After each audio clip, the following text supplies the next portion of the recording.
Hi guys, welcome to Reddit Rabbit Hole. Today, we are looking at the question, serious therapists. What is something people are afraid to tell you because they think it's weird, but that you've actually heard a lot of times before? Please don't forget to like and subscribe to the video, so YouTube gods are pleased. Without further ado, let's get started. Intrusive thoughts. Nearly everyone has thoughts about pushing the old lady onto the subway train, swerving into opposing traffic, or stabbing their loved one in the stomach while cooking dinner with them. Some folks, however, take these thoughts very serious that believe that they might act them out. It's called thought-action fusion. Most of us are able to brush them off, though. I felt so ashamed to talk about my intrusive thoughts that got extremely upsetting right after I had my son. Gosh, they were horrible. I thought I was the worst mother ever. Medication really helped, and also just time. The first few months postpartum were so hard. I really wish it was more normal for moms to just automatically have at least 1 or 2 scheduled therapy sessions pp. Just like you have a scheduled follow-up with your OB. Theovize. I sobbingly told my husband that I couldn't sleep next to him anymore, and after much cajoling I finally confessed it was because when he snores I get so upset by lack of sleep that I start having uncontrollable thoughts of smothering him. I thought I was a monster, and he was like, well yeah, everyone thinks about killing their friends and partners sometimes. It's whether you feel you might act on it that's important. Do you actually want to hurt me? No. Then let's figure out something else to help with this. I have heard some variant of this is probably weird, but I feel if I am my true self around others, then they won't like me more times than I can count. As I explore the formative situations to this belief alongside my clients, it definitely pulls at my heartstrings. How often does a client have particular trouble recalling formative situations to the belief? I can't recall many times I was rejected growing up, but I still developed debilitating social anxiety, which I've made significant progress on, but the work never ends. I feel like having a root cause would be beneficial to treatment, but the amount of people I see who feel like they should be grieving a certain way and are afraid that they must not have loved someone or must not have cared. People grieve in all sorts of ways. The 5 stages of grief are bullshit. I was consulting with another clinician who was seeing a couple whose daughter had died. The wife was convinced that the husband must not have cared about her because he wasn't grieving out loud. In reality, while she had been going to support groups and outwardly expressing, he had been continuing to work in a garden that him and his daughter had kept when she was alive, using that time to process and grieve as he did. Both were perfectly fine ways of grieving, however it is expected that one's grief is more than the other. They both ended up working it out, however, he driving her and others to their weekly support group, or attempting to work in the garden with him on the condition that they didn't talk. Really sweet. To that same extent, the amount of people who are unaware of their own emotions and emotional process is astounding. So many people feel only angry or happy and worry something must be wrong with them otherwise. Normalizing feeling the whole gamut is just as important. Recognizing what we're feeling as well as what it feels like in our body when we're feeling is incredibly helpful for understanding how we process and feel. As a whole, how we treat emotions as a society is kind of fucked. Thanks for coming to my TED Talk. Edit, Gamut, not Gambit. My mom yelled at my once for not even caring when my dad left. I turned around, walked out of the house, and it has impacted our relationship to this day. In reality, I was doing my damnedest to hold everything together, as in helping with the household needs, supporting her and my sister, and doing a lot of internal work. Just because I'm not very expressive doesn't mean that I don't have feelings or that I'm not processing. I feel guilty sometimes when I worry that I didn't care enough or wasn't sad enough when I lost my grandfather. My grandmother was in a bad place for a while after we lost him, and she took it out on the family. My mom blamed me and said she was mad at me because I couldn't go to the funeral. It was during school and I was going to school thousands of miles away across the ocean that year, and Arlington burials are often way after the actual death, so I was at the immediate memorial but not the funeral. I really miss my grandfather though. I just feel guilty because I'll lose it if I get into a fight with my significant other, but for some reason didn't lose and I lost him. I'd say the common one is believing that there's something innately, irreparably wrong with them that makes them unable to ever truly fit in. For a lot of people, it's such a deeply ingrained belief that it can be extremely painful to acknowledge or express, regardless of the level of personal success in their lives. The worst is knowing beyond doubt that you are holding a false belief about yourself and yet not being able to change it. I've spent long enough in therapy trying to figure out what's wrong with me to know there's no they're there, but the ingrained pattern of thinking doesn't go away. I feel like I don't fit into a box and people never know what to think of me. I'm a second-gen Mexican, doesn't speak Spanish, grew up in a white suburb so I act white. I moved out when I was 17 years old because my family physically, sexually, emotionally abused me, and I don't talk to my family. I'm a goody-goody, no drugs. People usually think the black sheep is a bad kid. I'm academically inclined and act professional, whatever that means, but I don't have my bachelor's. I'm in my mid-30s and close to finishing, but I've walked into classrooms and people think I'm the TA or professor. That's probably more an age thing. At my minimum wage jobs, it's always a "why are you working here?" "Oh, what you have a degree in?" I'm my only friend who received the stimulus. I'm my only friend who got unemployed during the pandemic. I don't think my friends understand my life situation at all, since they're well into their careers and making good money, come from healthy family environments. I've had coworker friends, but they never stuck. Just after work drink buddies. They don't really get why I'm bothering to go back to school so late. I should just move up in management at retail or the restaurant. I am passionate about science, diseases, DNA. I could give two craps about if the end cap is set up proper and on time, or if Jimmy is wearing enough pieces of flair. Two topics come up with regularity. When someone discloses to me that they were sexually abused as a kid, and or when some is experiencing suicidal ideation. Both are something I hear from clients every single day, and so I don't find it weird at all. But when I have someone in front of me who's talking about it for the first time, I know it's important to validate the fact that even though I might be talking about this for like the fifth time that day, they have never talked about this ever, and are in need of gentle care to feel safe.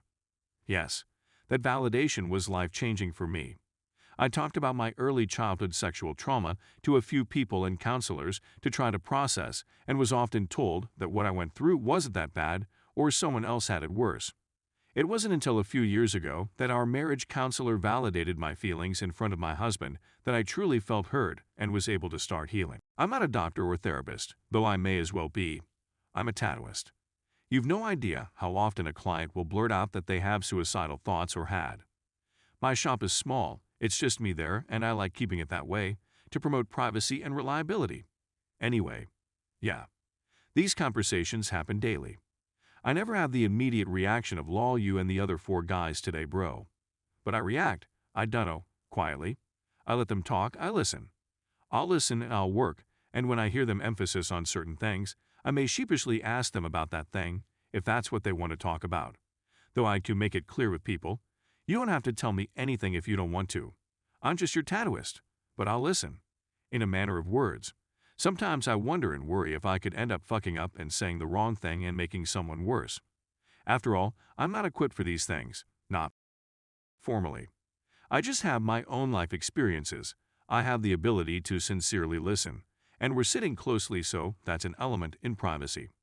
And then there's some people that will just want to talk about football, soccer, to you people, which I couldn't care about, and that makes me want to slit my own wrists lol. That they do not know what they enjoy doing. Often they have people in their life, including therapists, say try to do something fun today, or ask, what do you like to do when you have free time? Many people I work with do not know what those are. Once I explain that I dislike these statements/questions because they assume people should know the answer, and that many people don't, I can watch as they relax, take a deep breath, and say something to the effect of, "Oh my, that's so good to hear. I have no idea what I like to do." That's part of the problem. More often than not, they feel like they should know and that everyone else their age has it figured out. They are embarrassed to say that they don't know when in fact not knowing is very common. I couldn't even try to count how many clients I've had this conversation with. That's me. Someone at work once asked me what I do at the weekend, and I didn't know any answer. I just shut down, not knowing how to spend in a meaningful way, as in not regretting it later. A common one in the time I was a therapist was simply, "I don't know." You'd be surprised how reluctant people are to admit that they don't know why they're feeling how they are. But that's exactly why I'm not a therapist anymore, sat there with me, so we can figure out why together. It always put me in mind of a line from America by Simon and Garfunkel. "Kathy, I'm lost," I said, though I knew she was sleeping. "I'm empty and aching and I don't know why." I told my therapist I didn't know how to answer her question. She got angry at me, which made me feel even worse. Edit. It's alarming at how many people have replied with the same experience. I hope everyone is doing the best they can. I did stop attending therapy after a few sessions. The first few times were great. By about the third session, I realized I hated her more than I hated myself. I haven't been back since then. Unwanted intrusive thoughts are normal and do not mean you are a bad person. Yes, even intrusions of sexual/religious/moral themes. By definition, these are thoughts that are unwanted BC. They go against your own values and highlight what you don't want to do. For example, a religious person having unwanted blasphemous images pop into their mind, or a new parent having unwanted sexual thoughts about their new baby. However normal these thoughts are, over 90% of the population. The moral nature of these thoughts mean that often people experience a lot of shame and take many years before they first tell someone about them. Edit. Because this is getting more visibility than I realized. The occurrence of these thoughts/images/urges are normal. The best way to manage them is to accept that they are a normal, albeit unpleasant, brain process, and a sign of the opposite of who you are and are therefore DV unlikely to ever do. Let the thought run its course in the background while you bring your attention back to, insert something you can see/feel/hear/taste/touch. I usually say something like, "Okay, mind, thanks for that mind. I'm going to get back to washing the dishes," and the sound/sensation of the water while you ponder all the nasties.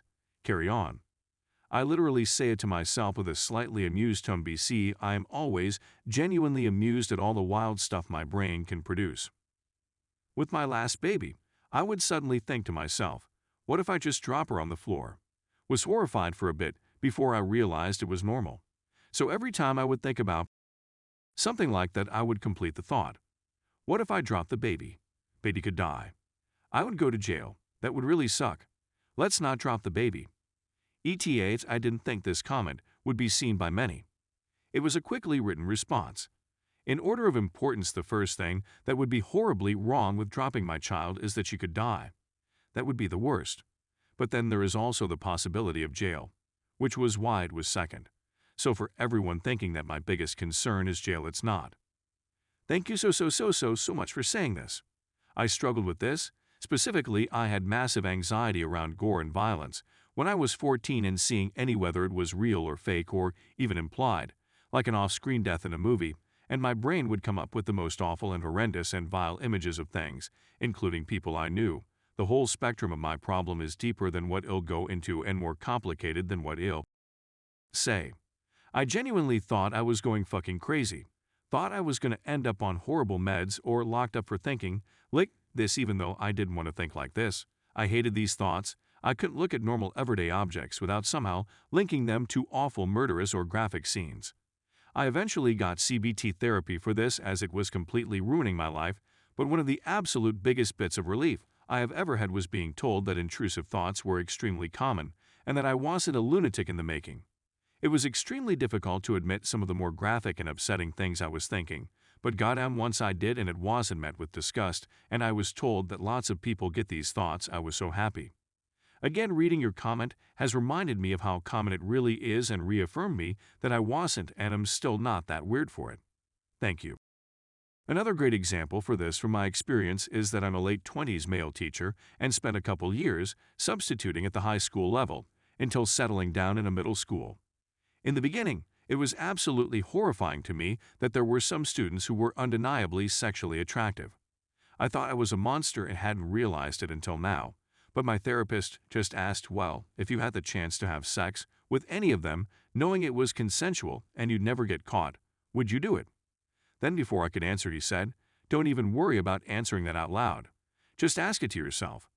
If the answer is yes, we should talk about this topic more. If the answer is no, then you are absolutely 100% normal.